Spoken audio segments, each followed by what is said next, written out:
homo naledi, ur spesad den nevedi squashet. Eskern a gantajou zo bekaet en ur vougev e Su-Afrika.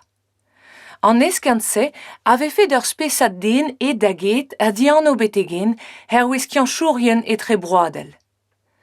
Anno zo deus eskern bugale eus ur spesad homo ken dirvi koz mab den a vremañ. Roet ebet an anno homo naledi d'ar spesad-se, stereden e sotoek yez ar vro. Empen an homo naledi a oa bihan a war marhat, a vent ganini ur goril. Tram a oa i zaouarn azas ou zevel bin vioù diaze.